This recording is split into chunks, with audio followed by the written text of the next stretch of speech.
आएं देखें कि कभी मैं कभी तुम के अगले एपिसोड में क्या होगा। इधर शर्जीना मुस्तफ़ा के रवैये से बहुत ही परेशान है और बोलती है कि मुस्तफ़ा अब पहले जैसा नहीं रहा, उसे सिर्फ पैसा कमाने की लत लग गई है। और दूसरी तरफ मुस्तफ़ा ने अपनी ज़िंदगी का एक ही मकसद रख लिया है कि उसे पैसा कमाना है, और वो भी ढेर सारा, क्योंकि वो अपने ऊपर लगे हुए लूज़र के टैग को हटाना चाहता है और शर्जीना को एक अच्छी ज़िंदगी देना चाहता है। रुबाब, जो कि अदील की सारी सच्चाई जानने के बाद पाकिस्तान आ गई है, वो अब दानिश के साथ मिलकर अदील का कंप्यूटर चेक करेगी और सारे सबूत जो कि अदील के ख़िलाफ़ हैं वो अपने कब्ज़े में ले लेगी, ताकि अदील को कड़ी से कड़ी सज़ा दी जा सके।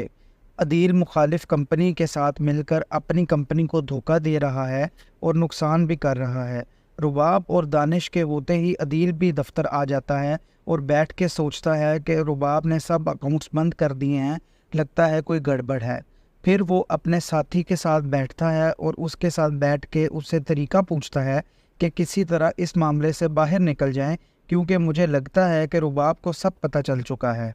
अदील की माँ सिद्रा को कॉल करती है और उसे सब सच्चाई बताती है कि अदील ने धोखा दे के घर बिकवा दिया है और तुम्हारा नाम लिया है कि सिद्रा को पैसों की ज़रूरत थी और वो पैसों का मुतालबा कर रही थी, इसलिए अब्बू को मजबूरन घर बेचना पड़ा है।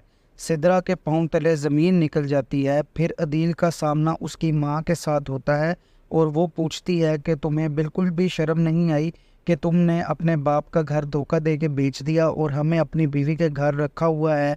इसके जवाब में अदील कहता है कि आपको जो करना है आप लोग कर लें, मेरे पास इन फजूल बातों का वक्त नहीं है, मुझे और भी बहुत परेशानियां हैं, मैं सिर्फ इन बातों के लिए नहीं बैठा हुआ।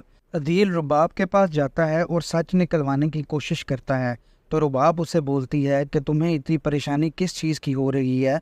तो वो उसको हंस के टाल देता है और कहता है मैं तो ऐसे ही पूछ रहा था।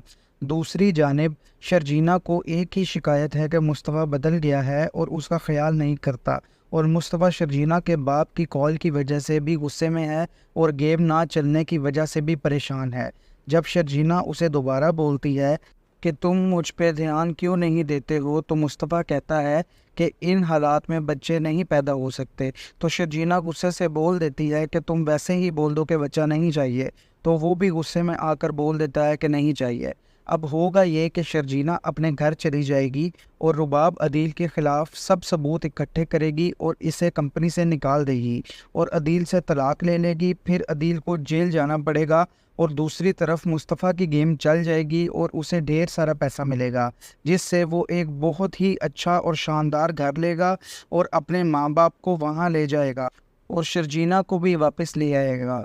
दूसरी तरफ अदील जेल में अपना वक्त काटेगा और मुस्तफ़ा, जिसको सब लूज़र बोलते थे, आज एक बड़ा बिजनेसमैन बन जाएगा। मज़ीद रिव्यूज़ सुनने के लिए चैनल को सब्सक्राइब कर दें और लाइक भी कर दें। शुक्रिया।